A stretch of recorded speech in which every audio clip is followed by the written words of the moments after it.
El ahogado. La violencia del agua llegó a la isla para llevarlo todo, hasta el último suspiro, y así también se llevó la vida de aquel chico. Entonces miramos el agua marrón de la inundación y supimos que en su estómago de barro había un cuerpo. Pero ¿dónde? ¿Dónde buscar en esa masa de agua? Una mujer trajo un pan. Dijo que había que tirarlo al agua, que allí donde flotara estaría el cuerpo. Alguien arrojó el pan al agua, primero se hundió, desapareció y luego salió a flote. Entonces algunos se lanzaron al agua y comenzaron a buscar. Toqué algo, dijo uno de los hombres. Se sumergieron varias veces. Hay mucha corriente, dijo otro. Apareció una soga y otra vez se sumergieron. El chico estaba hinchado y el agua de la orilla le besaba las uñas, como diciendo no me olvides, como diciendo gracias por el pan.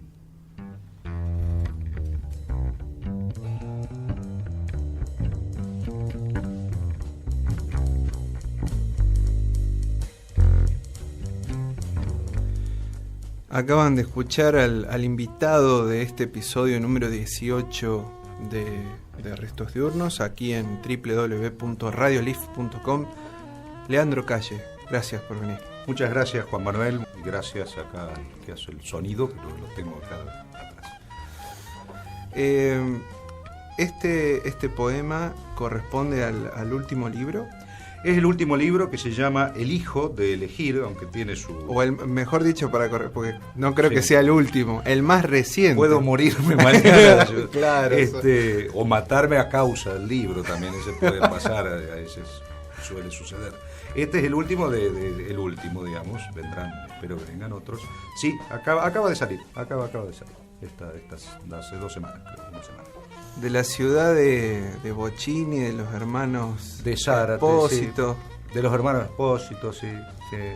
Hay, o sea, otro poeta más. Homero, Virgilio, sí, Leandro. Sí. Ahí está. Sí, conocidos, no eran amigos de mi familia, pero eran muy conocidos porque creo que tenían una panadería y no sé si se llamaba La Esperanza.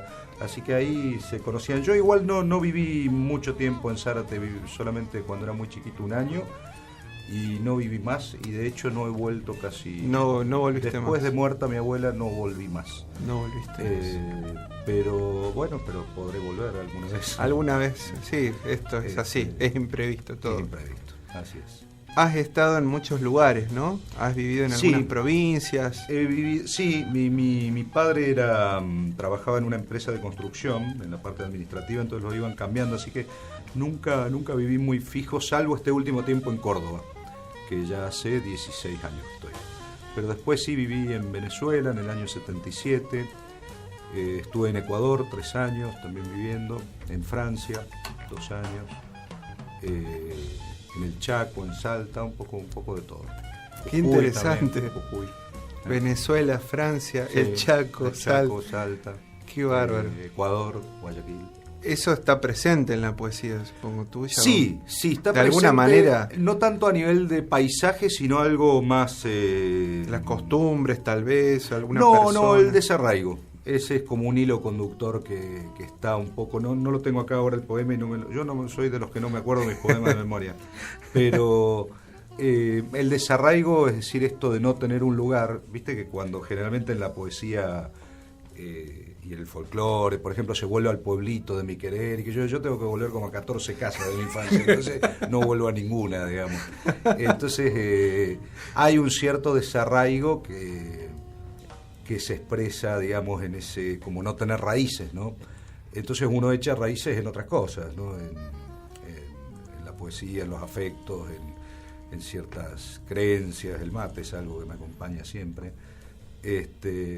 Pero sí, el desarraigo es uno de los tópicos de mi poesía, sin que yo lo quiera, digamos, me sale naturalmente, ¿no?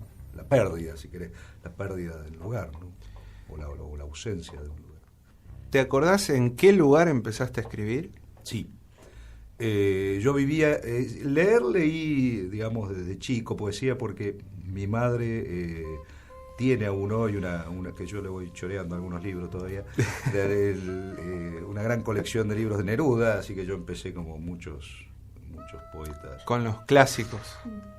Con los clásicos, uy, tomé muy cerca del micrófono. No hay problema, acá el ruido del mate es también amigo, como en el programa de Víctor Pinto, de alguna manera es así. Sí. Te decía, sí, yo vivía en Salta y te decía lo de la lectura con lo de Neruda, pero vivíamos en Salta, no sé, sería el año 81, 82, 81 me parece. Hicimos un viaje extraño de 7º grado a Bariloche, imagínate, en un colectivo de Salta. No, Bariloche. Odisea. Y ahí escribí yo un primer poema, eso me lo acuerdo perfectamente. Mirá vos, Bariloche, y un poema horrible, seguramente me acuerdo 2 versos que no los pienso decir al aire, ni en privado, ni en nada. Quedan para mí, me acuerdo 2 versos o un verso nada más. Pero en ese momento para vos era... No, era algo como muy privado, como muy... no lo compartiste. No, lo escribí, me acuerdo, en un cuaderno y escribí otras cosas. Y después empecé a escribir, me ayudó mucho un profesor, cuando ya después volvimos a Buenos Aires, un profesor de literatura, que es poeta, que se llama Alfredo Maxit, que vive ahora en Entre Ríos, si me está escuchando, le mando un saludo. Y me acuerdo que él me ayudó mucho, primero porque daba poetas interesantes, si bien daba mucho clásico, pero era un poeta, entonces daba una manera muy... Y ahí, digamos, como que empecé yo a hacer algunos primeros palotes, y alguna vez me animé a mostrárselo. Y me acuerdo porque fue así muy contundente, me acuerdo en un colectivo, porque el tipo vivía en La Plata, entonces me dice, bueno, si querés, y le fui leyendo, ahí fue leyendo los poemas míos en colectivo, y me dice, esto está en bruto, me dice, hay poeta acá, pero hay que pulir, me dice, hay que pulir mucho, bueno, me dio algunos datos. Todo eso en el colectivo. En un colectivo, sí, después yo me bajé que no sé dónde estaba, porque el tipo iba para otro lado que yo no iba, pero yo quería, digamos, claro, que era aprovechar ese momento porque si no... ese. Y yo siempre digo lo interesante que es cuando alguien te muestra cosas, porque uno, sobre todo en la adolescencia, si vos decís algo inadecuado, digamos, podés matar ahí, decir, yo probablemente no hubiera escrito, capaz que hubiera sido algo muy positivo para la humanidad, digamos, pero tampoco el tipo me dijo que estaba re bien ni nada, no, me dijo, acá hay que pulir, me dice, acá hay un diamante en bruto, y ahí estamos puliendo. Después fue muy generoso, porque me acuerdo que yo después, con el correr de los años, le presenté yo un libro de él, ¿no? Después, muchos años después, casi 15 años después, ¿no? Qué lindo eso, sí, a mí me ayudó mucho eso, porque fue alguien que miró realmente con una mirada técnica, pero también como cuidando a la persona que quiere ahí escribir algo, ¿no? Y también no diciéndote todo está bien, ¿no? Bueno, hay que pulir, hay que trabajar, lee este autor, lee este otro, anda por este lado, no hagas sonetos todavía, yo hacía sonetos, mirá, ¿sabes por qué hacíamos sonetos? Pero, qué bueno, qué lindo, el primero Bariloche, o sea, claramente la vida, tu vida marcada por los viajes y por estas estadías en diferentes provincias, también... En la poesía lo mismo, en un viaje el primer poema, no lo había visto, sí. y ahora en otro viaje sí, esta corrección. Sí, cierto. No lo había visto. Sí. Sí, los viajes por ahí despiertan esa cuestión, la mudanza, ¿no? Es otra cosa. Era tan común en mi vida en una época mudarme que... Ya tenías casi todo listo, no desarmabas demasiado. No, y además éramos más chicos, qué sé yo, entonces era algo más familiar, pero el mudarse genera desinstalarte también, ¿no? Entonces y genera cierta fricción interior de repensar, qué sé yo, tus amigos se van, tu novia, tus cosas. Claro, vas cambiando. Digamos, claro. Y ahora Córdoba y está ahora bien. Estamos acá y de aquí no nos moveremos, por ahora es el periodo más largo sí. Ya me casé acá, tengo hijos, así que ya estamos. Ya estás instalado, echaste raíces. La sí, frase sí, trillada, sí, pero sí. Oportuna. Sí, me peleo con la ciudad todavía, pero soy muy crítico de Córdoba, pero es la ciudad que yo elegí, ¿no? Me gusta estar acá. Qué bueno. Leí por ahí que, o sea, una afirmación tuya, ¿no? Lo lo peor que le puede pasar al arte es quedarse quieto. ¿Tiene que ver un poco, por ejemplo, con la crítica que le haces a Córdoba?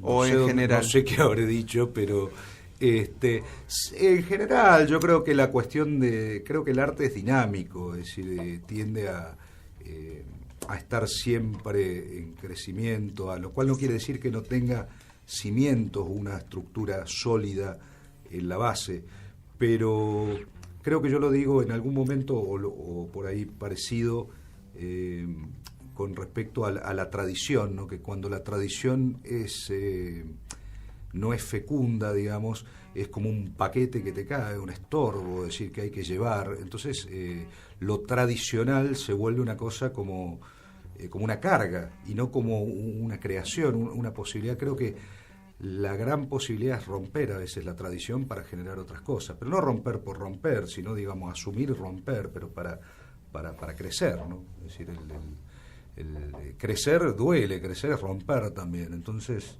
en ese sentido creo que lo digo, pero creo que es movimiento, ¿no? También, porque uno va cambiando, uno no creo que haya... Si bien hay poetas muy parejos, ¿no? Uno lee Juarros, por ejemplo, o Juarros, como se diga, son poetas como muy parejos del primero al último libro, pero hay toda una densidad adentro, ¿no? Hay una madurez tal vez.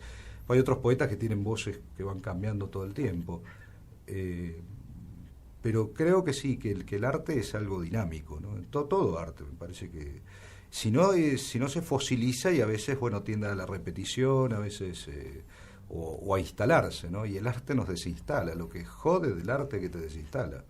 Incluso cuando uno lo está haciendo te desinstala, ¿no? A mí, yo siempre comento un caso. Yo no escribo mucha narrativa, no publico, pero escribo, pero no publico mucho. Pero una vez escribiendo un cuento, se me mató un personaje que no estaba planteado, es decir, el mismo escribir tenía otra historia en mi cabeza, y sin embargo en la misma escritura lo maté en 2 palabras al pobre personaje. Y bueno, te sorprendiste a vos mismo. Claro, te sorprendiste vos mismo, ¿qué pasó acá? Digamos, bueno, es eso, no sé, es un poco rebelde el arte. ¿Seguís pensando que la poesía es pregunta? Sí. Que lo importante son las preguntas. Digo, es mucho más, ¿no? Sí, por supuesto. Son como, es una pequeña afirmación. Sí. Es decir, dentro de la polisemia que puede tener la poesía, creo que lo más importante es que no es una afirmación. Incluso cuando es una afirmación, siempre es una pregunta, ¿no? El arte, porque nos deja pensando. Las respuestas son respuestas, pero creo que lo que nos hace pensar es la pregunta. Bien. Te invito a que leas otro de tus voy poemas. A leer dos breves, como leí uno largo, 2 breves. A ver, este es Germán, se llama. Germán es pintor. Me dijo que nunca se aburrió, que siempre pinta, que le gusta viajar, que se hace diálisis 3 veces por semana. Me regaló un cuadro que colgué directamente de mi lengua para no quejarme más. Y hay otro, el título, que es El hijo, tiene algunas cosas que tienen que ver con mi hijo, que se mete en mi poesía sin que yo lo quiera, lo cual es bueno. Ahí está lo que yo te decía de esto de que cambia o de que se mueve. Ahora se me perdió el poema, acá está. Sí, busca tranquilo. Busco tranquilo. Sí, busca tranquilo. Estamos con Leandro Calle en Restos Diurnos, buscando un poema. Un poema que no aparece. El poema que no aparece. El poema que no aparece, y capaz que no aparece. Acá está. Este es más breve, este es como, tiene relación con una librería, de paso hago el chivo de la librería. Tiene 2 años, y apenas entró a la librería El Espejo, sacó un libro de Lenin que luego devolvimos a su estante. Después agarró un tomo del Capital y por último salió corriendo hacia la calle con un libro de Hegel. Intuyo que todavía no sabe nada del pensamiento dialéctico ni del materialismo histórico, pero sospecho, sin embargo, que para la CIA mi hijo es casi un terrorista. Brillante. No, fue más o menos así. Todas las imágenes... Fue precioso, realmente. Fue más o menos así. Creo que el orden de los libros era otro, pero yo lo puse en un orden más histórico, pero creo que era al revés, salió con el capitán. Yo me salí corriendo por el pasaje Santa Catalina.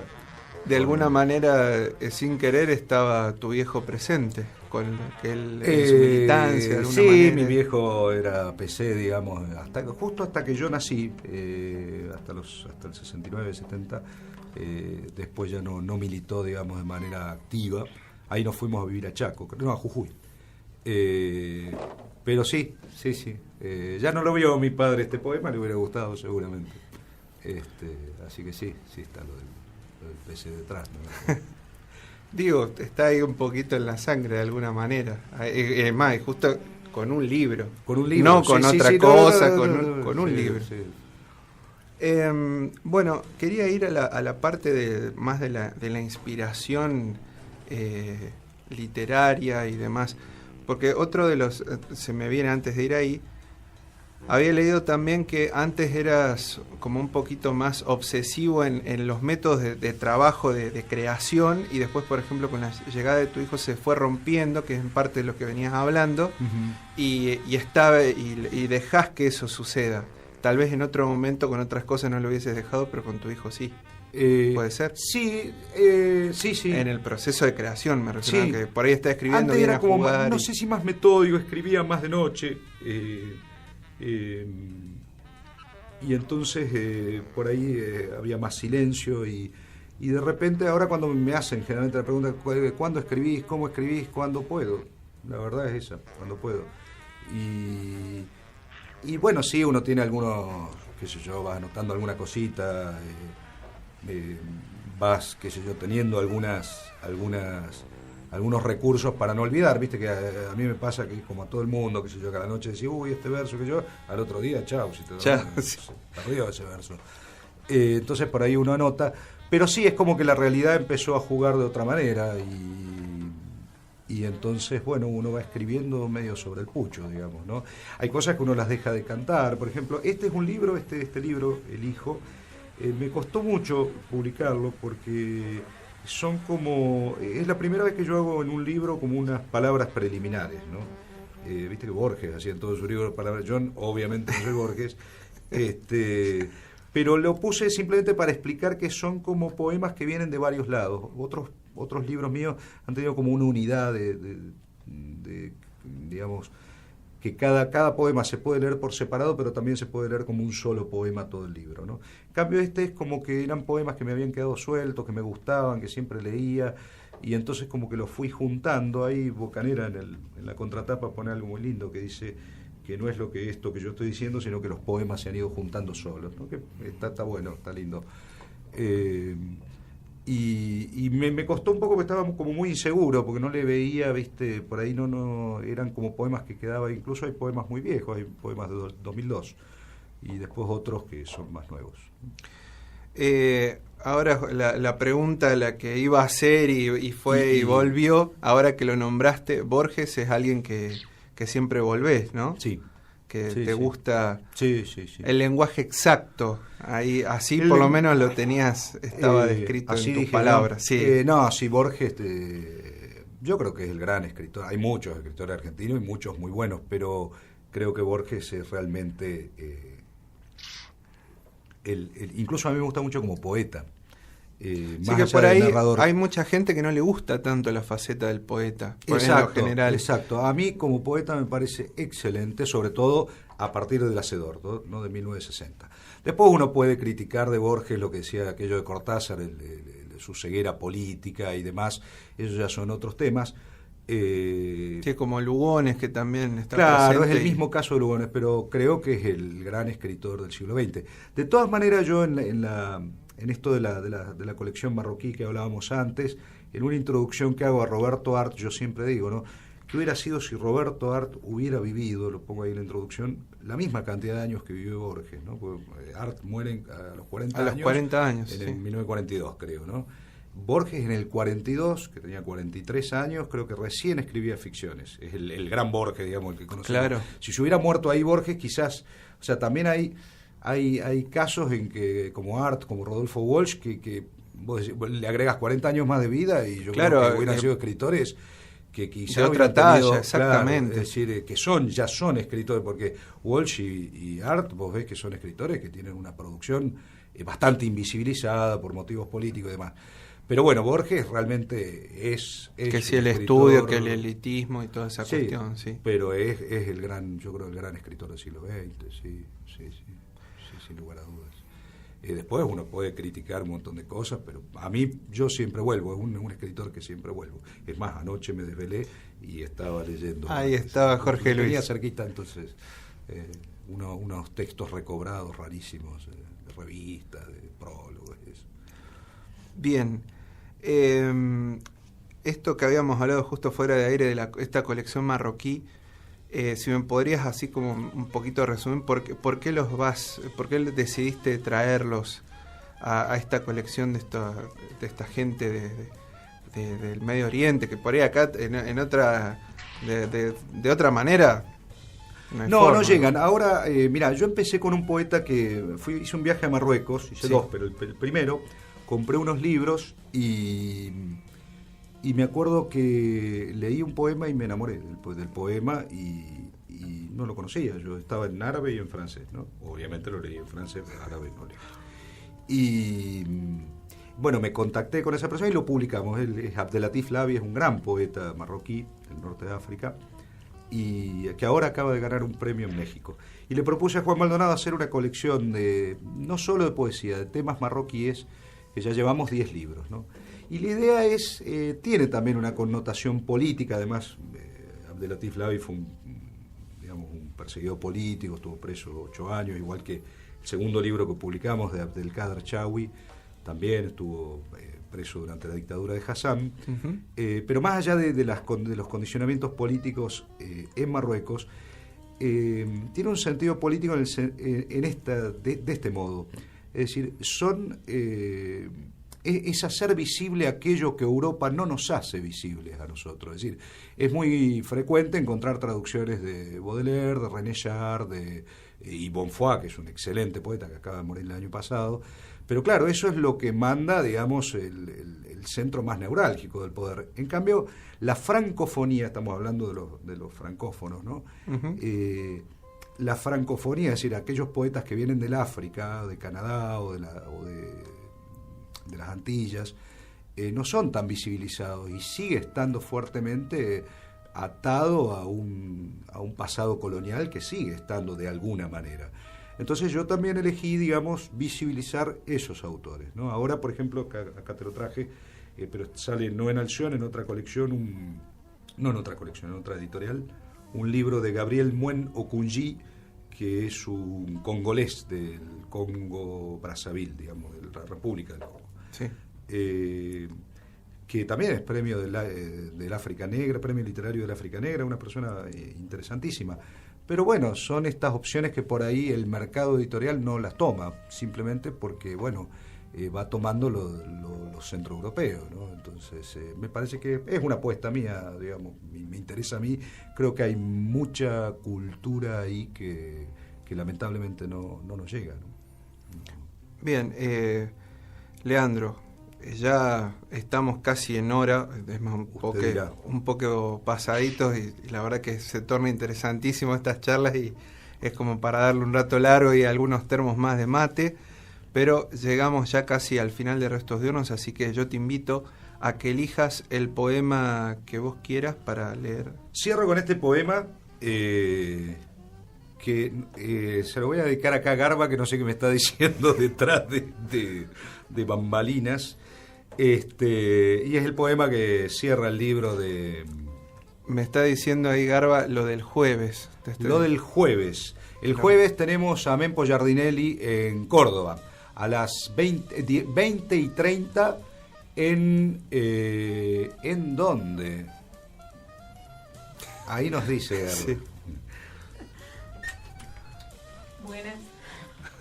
Hola, el jueves a las 20:30 estamos en el salón del Banco Credicop, Buenos Aires 23.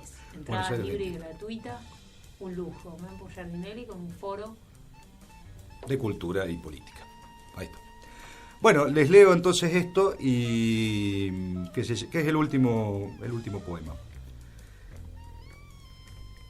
Ellos castran la palabra. ¿Y qué vamos a hacer con una palabra mutilada? Una palabra que no tiene manera de agarrarse a la tierra, palabra sin esperma, vacía como un huevo vacío, cáscara. No se puede hacer nada con la palabra castrada, pero se puede crear otra palabra, una palabra fecunda y plena como la palabra árbol, y plantarla en el centro de la vida.